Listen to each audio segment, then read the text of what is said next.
Okay, so let's continue. So this is actually, in some sense, a key breaking point in the course, which is, in some sense, what we've done so far is give you a set of tools to understand how to think about how consumers and producers make decisions, and then to understand how you compare positive and normative implications of economics. What we're going to do for the rest of the class, for the rest of the semester, is we're going to start talk about how you apply those tools to more realistic situations. Let me answer your very first question. What you learned today is not on the midterm.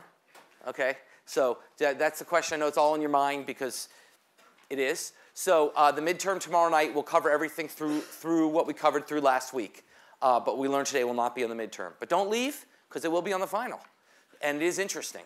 So what we're going to do today is talk about taking the tools we developed so far in this class and applying them to more realistic situations. And the more realistic situation we're going to start with is the case of monopoly. And we're going to talk about monopoly profit maximization. Now, so far on the producer side, we've been discussing one extreme of how the market's organized, which is perfect competition. And perfect competition is a wonderful sort of theoretical benchmark, but never actually exists in reality. No market is perfectly competitive. The other extreme is not widely applicable, but still does exist in reality, which is monopoly. Okay?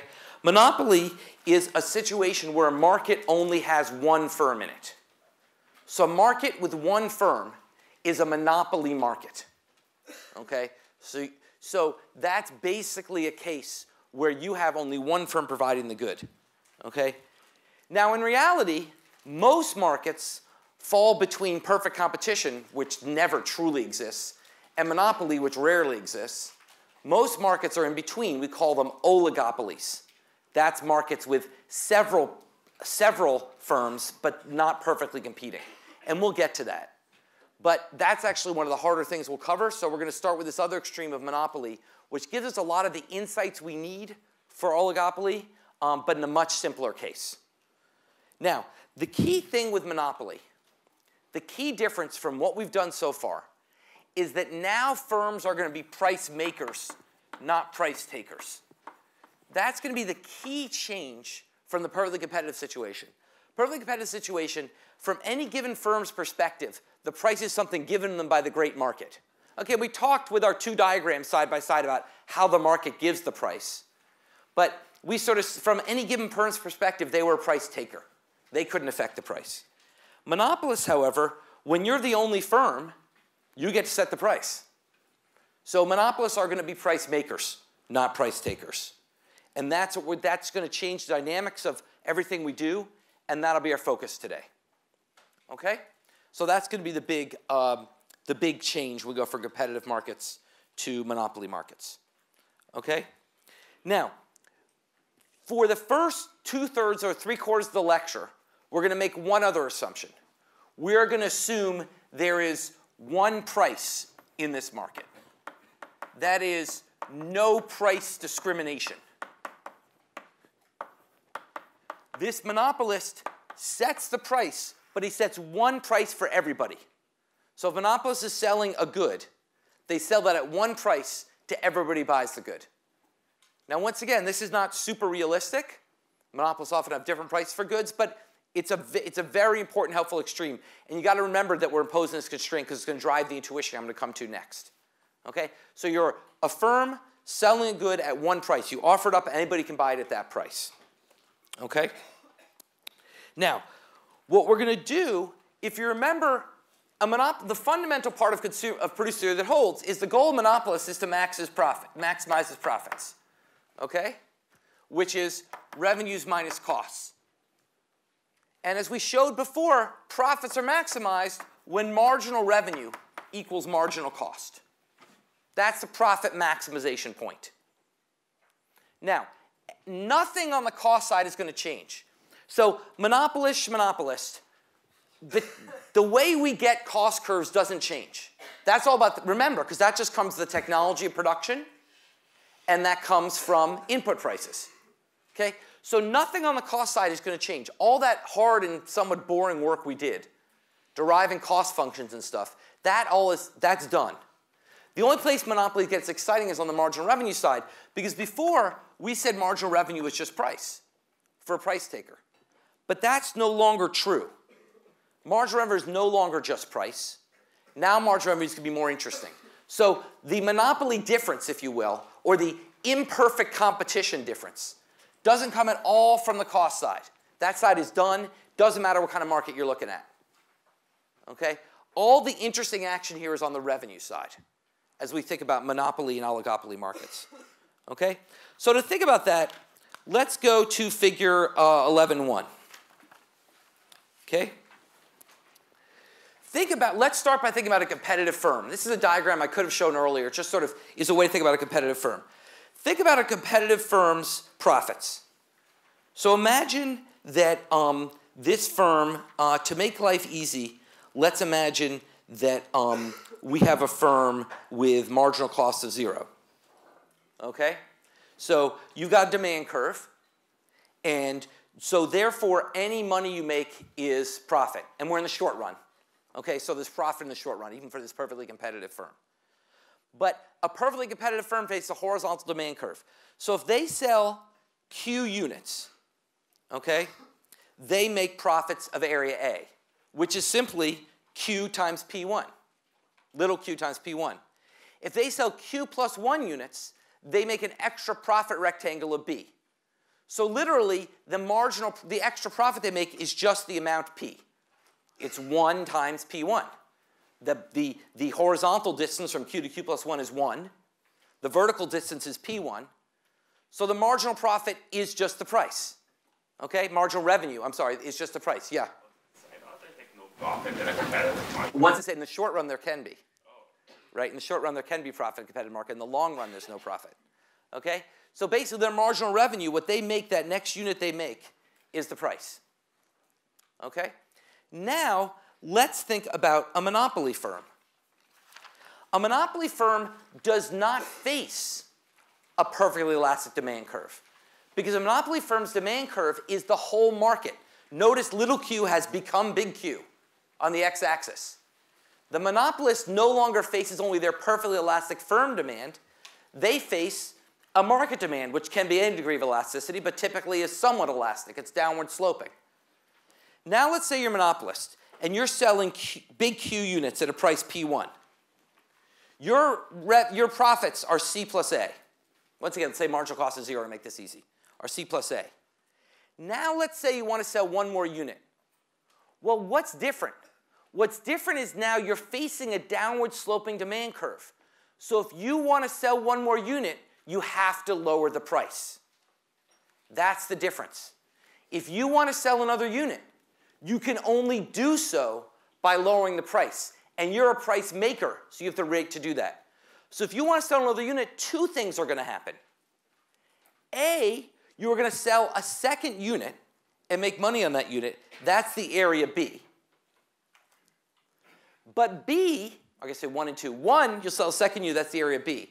2, you will lose money on all the other units you sold, because now you have to lower the price. Because remember, there's only one price. Okay? So basically, you used to make A plus C. Now you make A plus B. You've added B, but you've lost C. So what is the marginal revenue?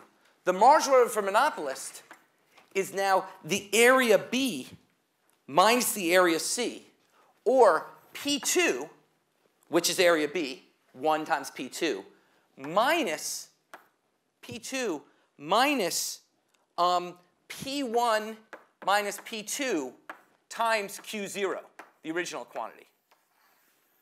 Okay? This is the area C, but this is the area B. The original quantity times the change in price. So your marginal revenue is not this simple, just price more and more. Now it's this more complicated term. Okay? More generally, marginal revenue can be defined as, the marginal revenue is defined as,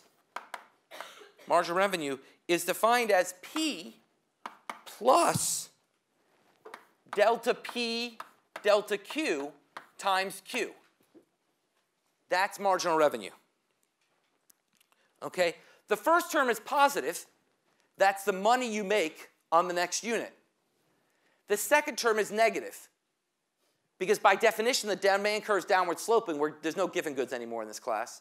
Demand may be on a test, but not in reality. The demand curve is downward sloping. Okay? So this term is negative. Now, once again, I'm writing in delta, but really it's derivatives. So this is all incremental. This is sort of epsilon changes. This is Q0.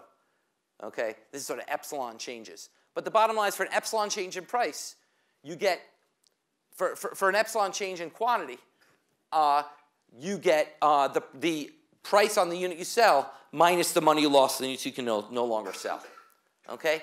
This is the key intuition of monopoly math. Yeah? What's that equation equal to? The P2 minus P1 minus P2? This is your marginal revenue. I just did it graphically. That's your marginal revenue. You just see that from the graph. Okay? And I just rewrote it here. Okay? So basically, or for those of you into calculus, if you just differentiate, if those of you who have your calculus, if you just write, you know, dr dq, d revenue dq, okay, what do you get? You get p plus dp dq times q. That's just the derivative of revenue with respect to quantity. Okay? So let's think intuitively what's going on here, because this is very, very important. What's going on here is, to sell another unit, you have to lower your price. You're working your way down your demand curve. And therefore, it offsets the benefit you get from selling another unit. Okay? I like to call this the poisoning effect. I mean, it's not original to me, but it's a term that I've heard used that I like. The poisoning effect. The idea is that to sell another unit, I have to poison myself a little bit by lowering the price on all the previous units I sold. Okay? If I want to go out in the market and force consumers to buy one more unit, I've got to lower the price on all the units, which offsets money I used to make. So that's why we call it a sort of poisoning effect. Now, why doesn't a competitive firm face this issue? Why are we just bringing this up now? Why does a monopoly firm face a poisoning effect and a competitive firm doesn't? Or alternatively, another way to ask the question is, in what situation would a monopoly firm not face a poisoning effect? Yeah? Actually, in a competitive firm, like they don't set the price at all, so they don't even consider like changing the price, and they give you. Right, they're not, but that's actually right. The competitive firm is the price taker. But in particular, even though they're the price taker, why, when they sell more quantity, is there no poisoning effect? Yeah? Demand is perfectly inelastic. Demand is perfectly elastic. The firm faces a perfectly elastic. So likewise, a monopolist facing a perfectly elastic demand would also have no poisoning effect. Think of it this way. What is dp dq with perfectly elastic demand?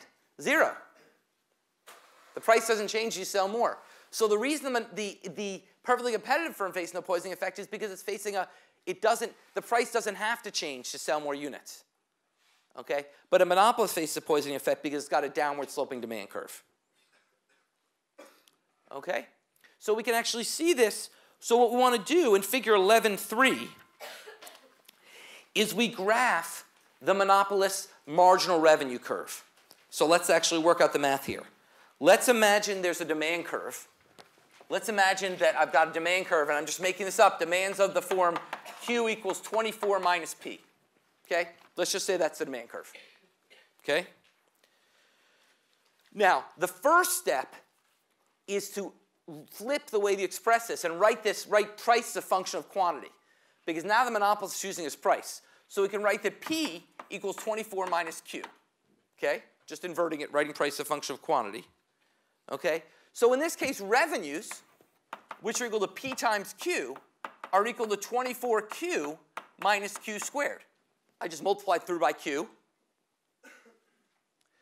So marginal revenues, differentiating, are just 24 minus 2Q. Okay? So once again, this is a new sort of mathematical trick you'll have to get used to. Flip the demand curves to express price as a function of quantity, multiply through by Q, and then differentiate, and you get that marginal revenue is 24 minus 2Q. So you can see that in figure 11.3, The marginal revenue curve is the demand curve shifted in. Okay? Now, in fact, this nice relationship will not always hold. This sort of picture of a marginal revenue curve being the demand curve shifted in will not always hold. It only holds for certain functional forms. Mostly we'll use functional forms where it holds. The main lesson is the marginal revenue curve has to be at or below the demand curve. That's the proof. Okay? Whether it has this nice sort of shifted in relationship, that depends very much on functional form. But what is absolutely true is the marginal revenue curve is always everywhere at or below the demand curve. Why? Because the demand curve, because by selling an X unit, you're going to make less through this poisoning effect. So the marginal revenue curve is always below the demand curve. All right? Questions about that? Okay, so now let's go on and let's talk about the critical relationship, which I just developed intuitively, let's do it mathematically, between marginal revenue and the elasticity of demand. Okay, so take this, we've got our marginal revenue expression.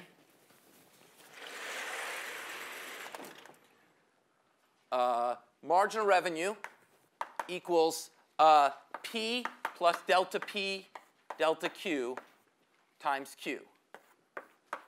Okay, now take that expression and multiply and divide by P. So I'm just going to take this expression, I'm going to multiply and divide by P. Okay, then I'm going to get P plus delta P over P, delta Q over Q, times Q over P. All right. Oh, P plus P. I'm sorry, no, I did this wrong. My bad. Don't write that down. I gotta look more at my notes. I'm going to write it as, I'm going to multiply and divide by P. P plus P times, delta P, delta Q, times Q over P. I skipped a step. Okay? So I just multiplied and divided by P, multiplied and divided by P. P plus P times delta Q, delta P over delta Q, times Q over P. Okay? Now, if you look at this expression, delta P over delta Q times Q over P, that is the inverse of the elasticity of demand. So you can rewrite this as P plus P times 1 over the elasticity of demand. Or, rewriting one more time, that marginal revenue equals P times 1 plus 1 over the elasticity of demand. Marginal revenue equals P times 1 plus 1 over the elasticity of demand. Okay? So think about this for a second. This gets the intuition we just talked about. If the elasticity of demand is negative infinity, okay, I had it wrong with 0. If the elasticity of demand is negative infinity, then you have a competitive market. Perfectly competitive market is elasticity of demand negative infinity, so you get a competitive market. Okay? As the elasticity of demand, but if the elasticity of demand is 0, if the elasticity of demand goes, like the elasticity of demand is negative 1, let's do that case. So negative infinity is perfectly competitive. Okay? What about negative 1? What's special about the elasticity of demand of negative 1 in this case? What's the marginal revenue? 0. That's the case going back to figure 11.2, where B and C exactly cancel out.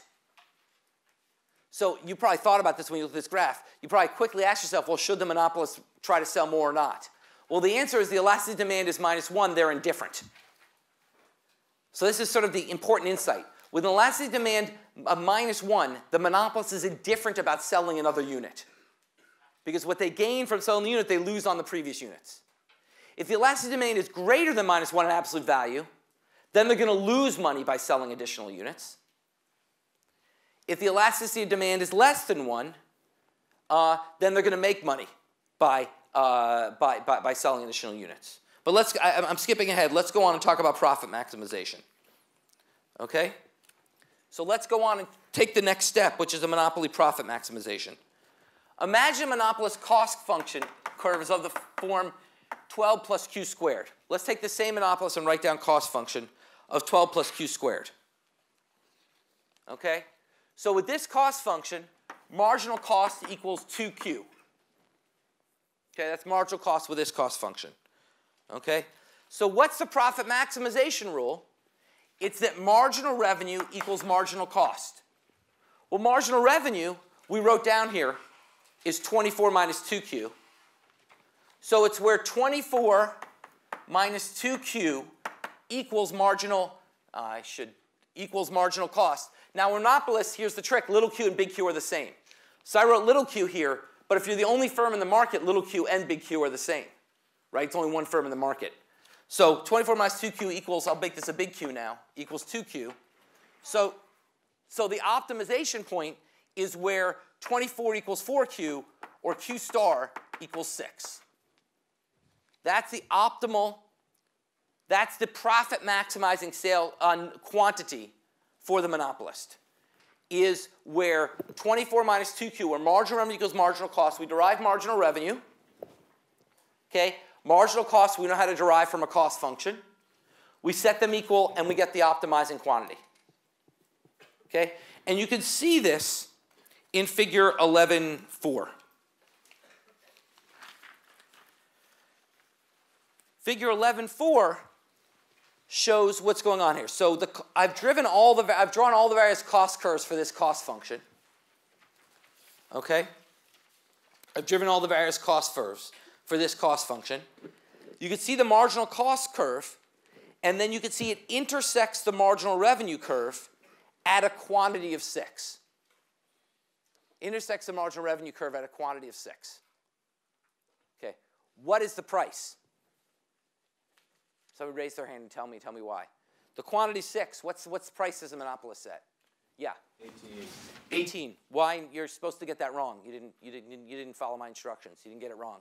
You got it right. I'm just joking. How did you know it was 18 and not 12?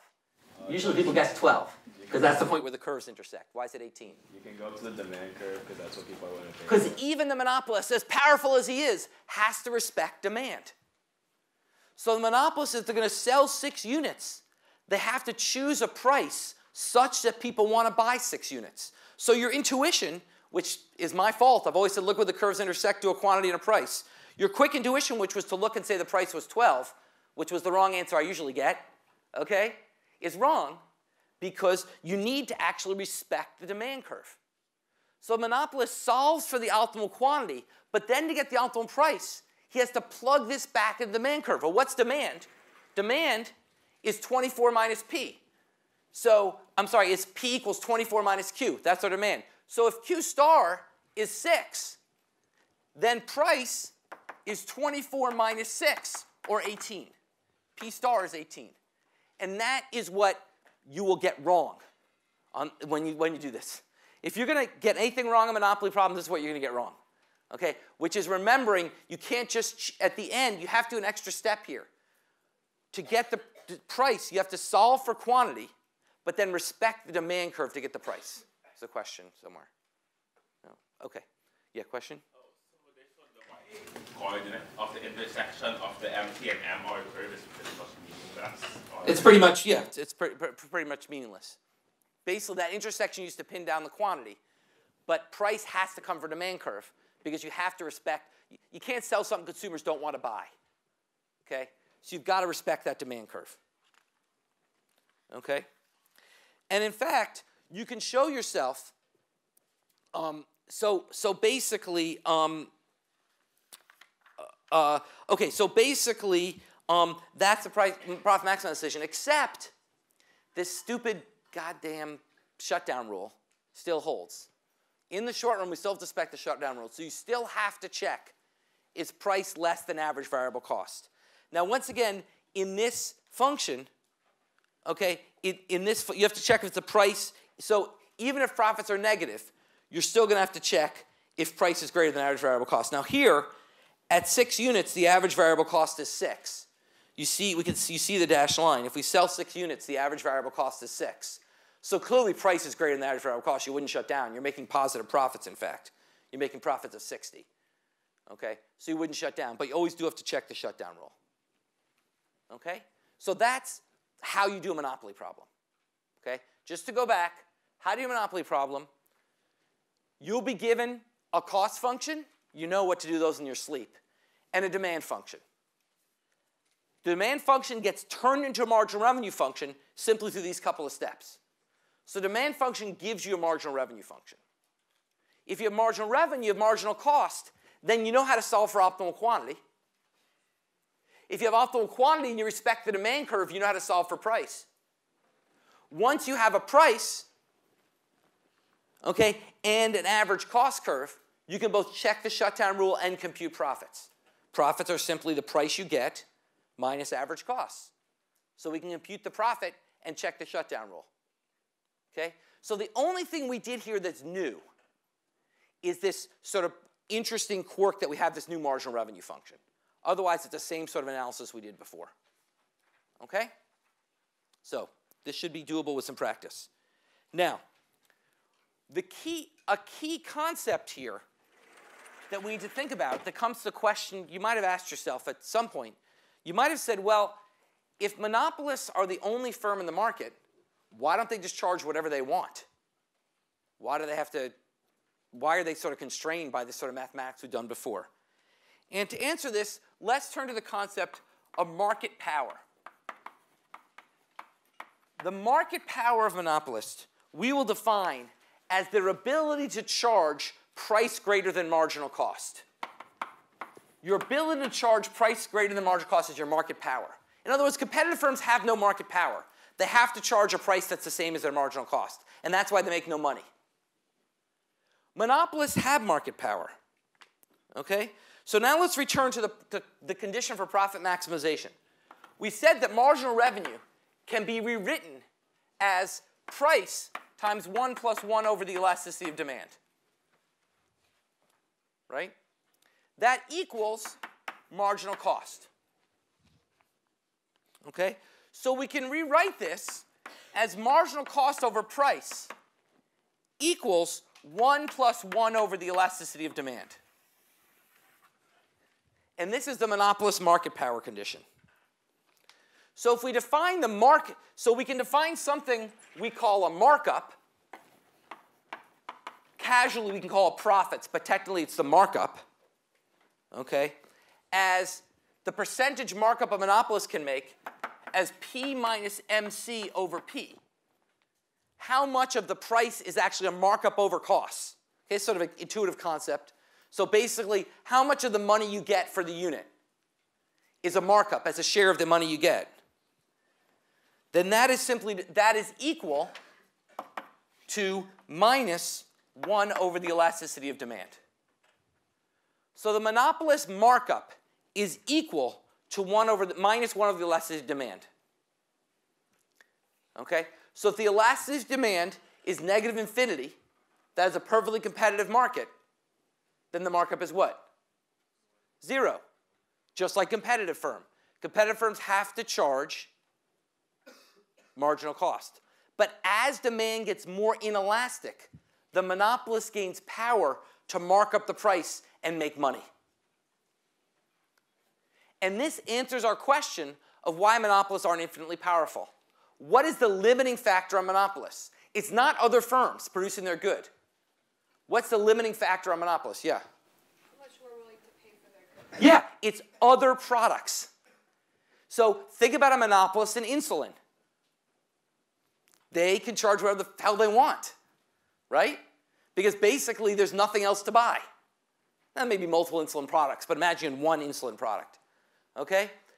So nothing constrains that monopolist. He should charge an infinite price up to like what Congress will put up with, okay?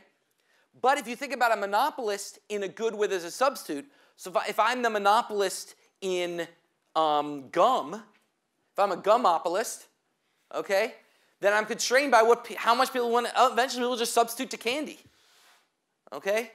Anything, so I'm constrained not by competitors in my market, but by the fact that consumers can substitute to other goods. So what's the limit on monopolists? Consumers.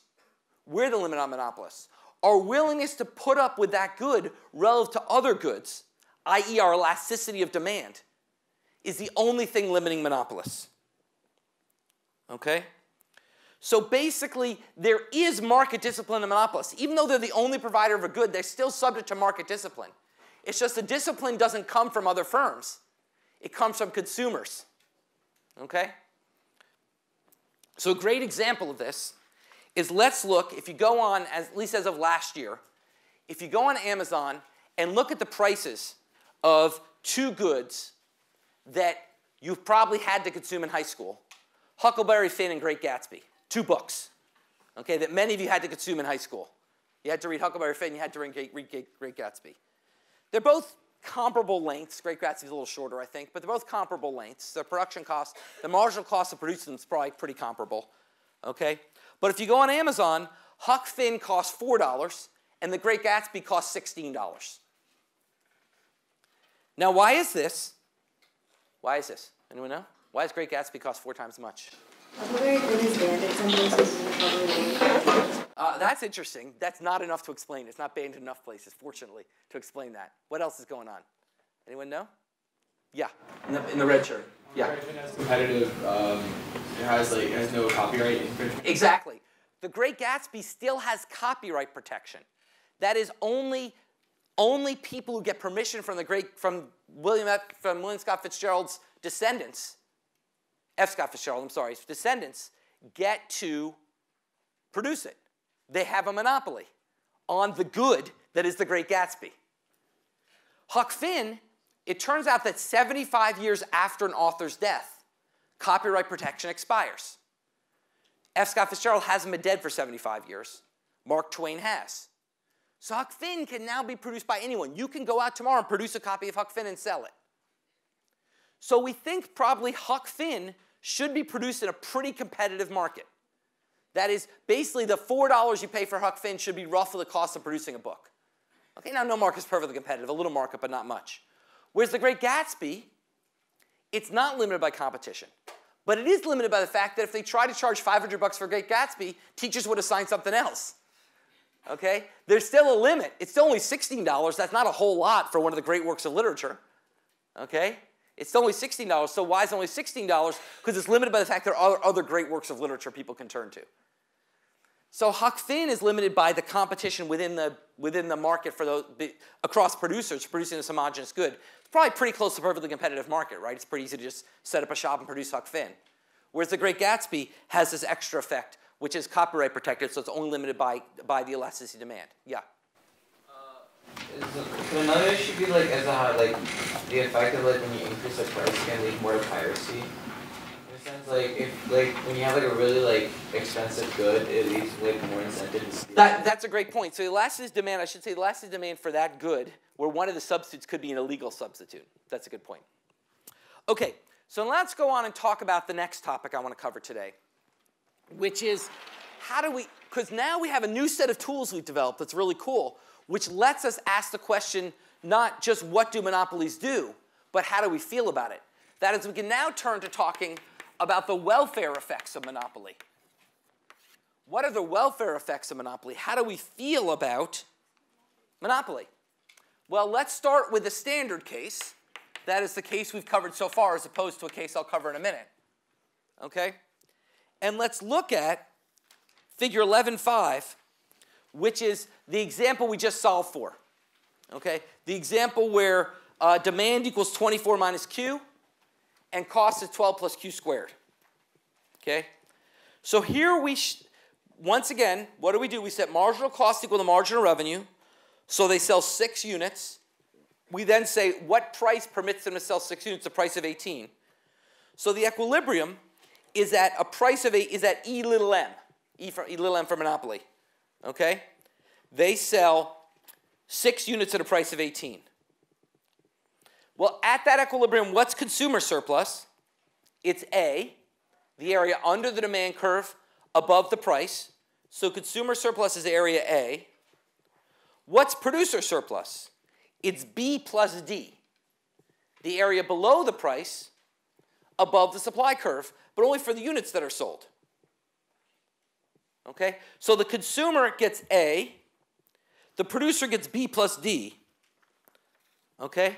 But C plus E are units that are not sold for which the willingness to pay is above the willingness to supply. And what do we call those units? Units that are not sold. Someone raise their hand and tell me. Units that are not sold for which the willingness to pay is above the willingness to supply. Yeah.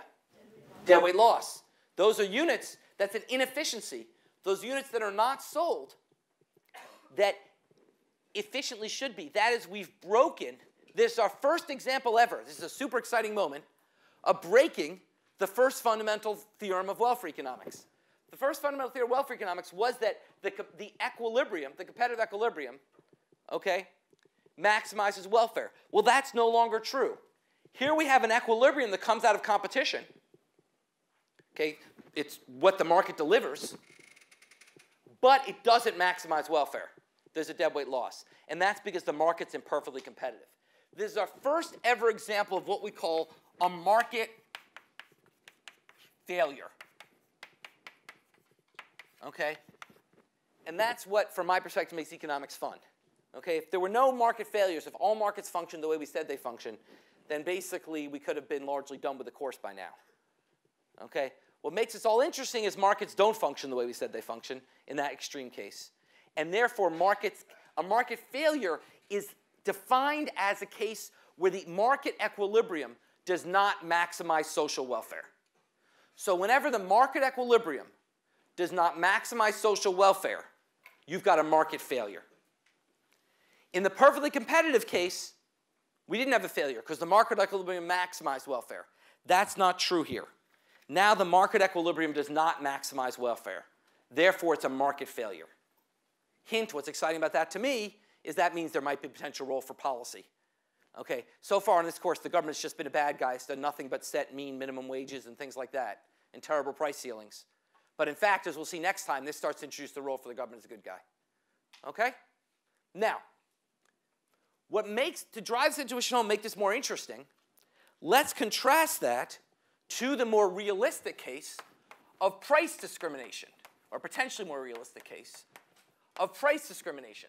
Now, what happens if we don't force the monopolist to only charge one price? What if we allow the monopolist to charge different prices to different consumers? Here's a cool conclusion, actually, kind of crazy conclusion. If monopolists can perfectly price discriminate, that is, if they can sell a separate price for every consumer, then monopoly is welfare maximizing. If monopolists can set a perfect price for every consumer, then monopoly does maximize social welfare. To see that, simply look at figure 11.6. Now let's take a perfectly price discriminating monopolist. Let's think about what the prices they set. Well, essentially what they're going to do is set price where? A perfectly discriminating monopolist is going to set the price for each unit to what? Yeah. The demand, the willingness to pay. If you're perfectly price discriminating, you will screw consumers to the max. And how do you do that? By delivering them no surplus. By taking all the surplus for yourself. So for the first unit, you charge 5. For the second unit, you charge 4. And for the sixth unit, you charge 18. Now, the price discriminating monopolist, now the previous monopolist stopped at 6. Why did he stop at 6? Because to sell the 7th unit would have lost him money. He would have had to lower the price on all previous units.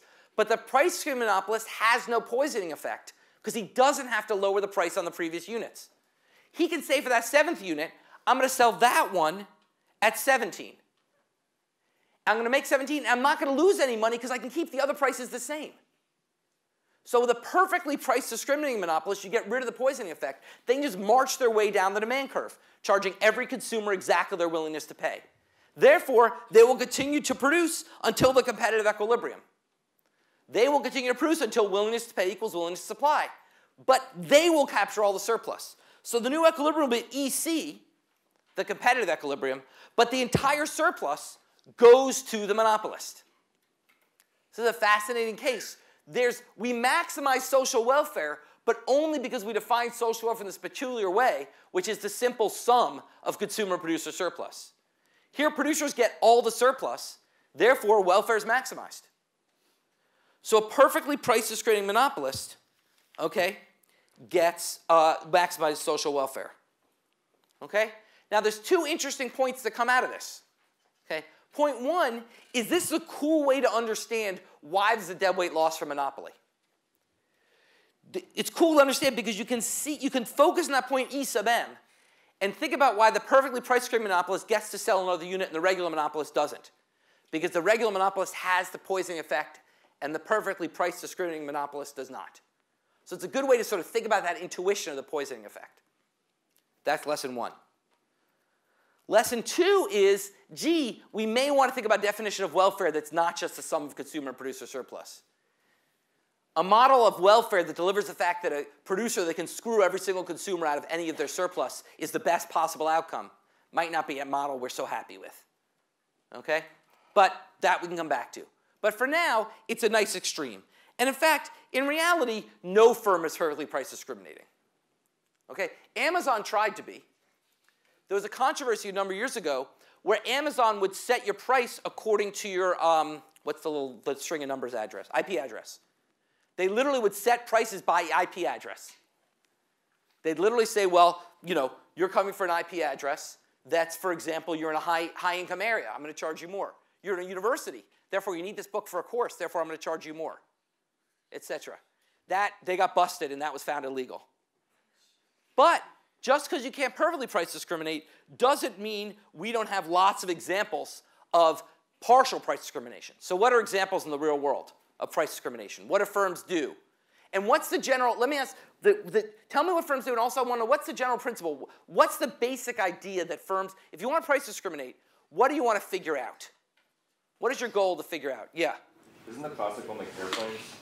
Classic one the what? Airplanes, so explain. Because like if you know somebody's buying a ticket like 2 days before the flight, it's probably for a business trip, so they're willing to pay a lot more money. And why are they willing to pay more money? Because elasticity is... the elasticity is low because they have to do it. They have to go. If you're going to buy 2 days before, you got to go. Okay, if you're buying 6 months before, you know, you might have to go that day, you might not have to go that day, you might have to, but if you're buying last minute, you got to go. So your elasticity is lower. So price discriminating monopolists look for signals of elasticity. That's their search. They can't literally know your willingness to pay. Amazon tried, but even Amazon couldn't perfectly know your willingness to pay. So they're looking for signals that are correlated with your willingness to pay. One signal is whether you're willing to fly at the last minute. That means you have a low elasticity. You're screwed, you got to go. What's another thing airlines do? What's another signal of elasticity the airlines use? How else? Yeah? How long have you been on the website? I don't know if they actually use that. How long have you been on the website? They could. That'd be kind of interesting. Yeah, I don't know. But that's pretty subtle. What's a more blunt one they used even before websites? So, yeah. Search history? No, even before search. I know you guys grew up with the internet, but there was life before the internet. And even before the internet, airlines price discriminated. What did they do in the back? Yeah. You have like business class and different levels of flight, right? Why is a first class ticket more than a coach ticket? Because rich guys are less elastic than poor guys. Okay? So basically another way of price discriminating within the same flight is by having different quality. So what they do is they say, we're going to give you a higher quality product, but look, first class, business, so I flew business class for the first time in my life. I was very excited. I went to India and flew business class. It was awesome. Okay? But it raised the price ticket from $1,000 to $2,500. Now, it was better, but it wasn't $1,500 better. Okay? Or certainly, let me put this, let me rephrase that. It cost more, but it certainly didn't cost $1,500 more. I got a bigger seat and like, you know, people slaved over me.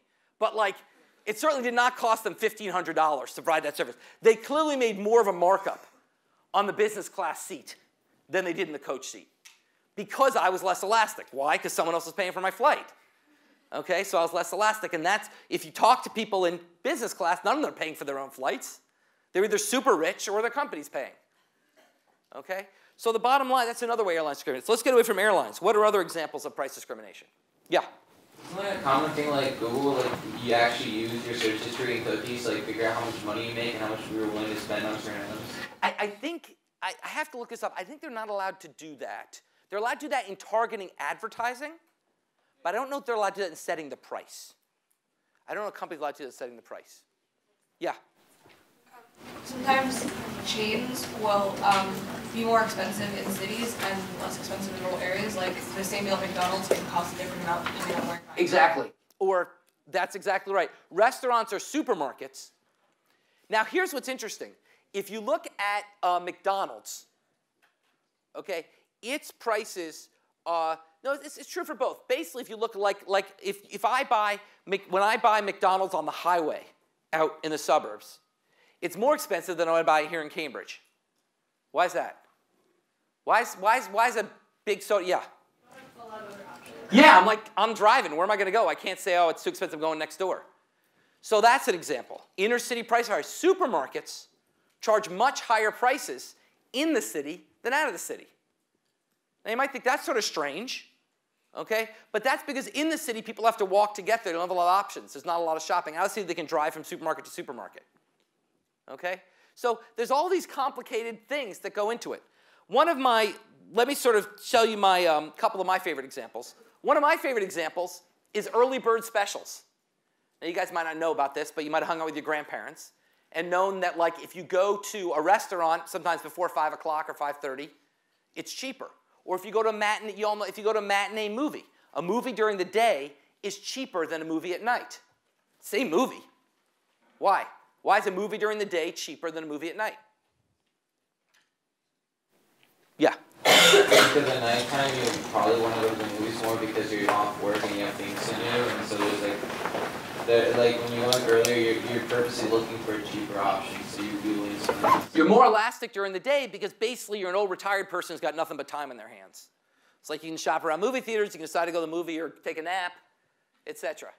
Okay? Same thing with early dinner specials. People who have more time to shop are more elastic. At night, you're going out to see the movie. These are people, you know, in some sense, it's sort of interesting. You'd think midnight movies, I don't know if this is true. Midnight movies should charge the most of all, because that's a bunch of insane fans, right, who have to see the movie first. Seems like the midnight showing should charge the most. I don't know if that's true. That'd be interesting to look at. Okay, that's one example. Another example I love is Disneyland. Disneyland and Disney World charge less if you live within 20 or so miles of the park. Why? Because you can go whenever. So when I took my kids to Disney World, if I went up and said, oh, I'm sorry, kids, it was $10 more than I thought, we're not going. Okay, I would have had a riot on my hands. Once you're there, you're inelastic. You're going to Disney World. There's nothing else to do in Orlando. I mean, but there's other parks, I guess. But if you live locally, you can decide to go or not. Okay? And then probably the most interesting recent example is Tesla. So I feel like, did I tell you guys the Tesla hurricane story yet? I don't think so, right? Okay, so during the hurricane in Florida, or I guess it was, in Florida, Tesla sold two cars, two models, the cheaper model and the more expensive model. And the more expensive model had some nice doodads, but most importantly, the battery lasted longer. The cheaper model is like 300 miles, the more expensive model is like 500 miles. During Hurricane Irma, Tesla, as a good gesture of goodwill, okay, said, hey, guys who drive the cheap car, you can now drive 500 miles. And they're like, what the hell? It's the same battery. Tesla said, well, it turns out it's the same battery. The only difference is a piece of software that we can turn off or on. So why did Tesla do that? Why did Tesla have a piece of software they could turn off or on and turn it off for some people to make them drive less? Why did they do that? There's someone else involved. Can anyone tell me about what Tesla thought? I mean, besides Elon Musk being an asshole. What else? What sort of Tesla's thought process? Actually, it was perfect economics. Yeah? Price discrimination. Right, price discrimination, but how? How are you price discriminating? By making some people, yeah, Lauren? You can make a 500-mile car more expensive. Exactly. It's like first class. You're basically saying, I want to charge more for a better product. I can't charge more for the same product. So if I give everyone 500 miles, I can't charge more. But by making one product better, I can separate demand. I can sell the expensive product to the low elasticity demand consumers and the less expensive, the high elasticity demand. But it's actually the same damn product. I just did it as a way to price discriminate. So Tesla, in an effort to be nice, screwed themselves by revealing that they had been actually falsely screwing consumers. It's good economics. It makes total sense. Okay? This actually follows one last example. When the first laser printers came out, okay, it turned out that you could buy one for home that was like half the price as one for office. And someone took them apart and found the one for home was the one for the office plus an extra piece that made it go slower. Okay? And they did that simply because they knew the office guys were less price elastic than the home guys. So they wanted an expensive one, so they said the office one's faster, isn't this cool? Well, it's faster because they didn't add an extra piece that made it go slower. Okay, and that's the same thing. So let's stop there, and we'll come back and talk more Monopoly. Good luck tomorrow night, and we'll talk more about Monopoly on Wednesday.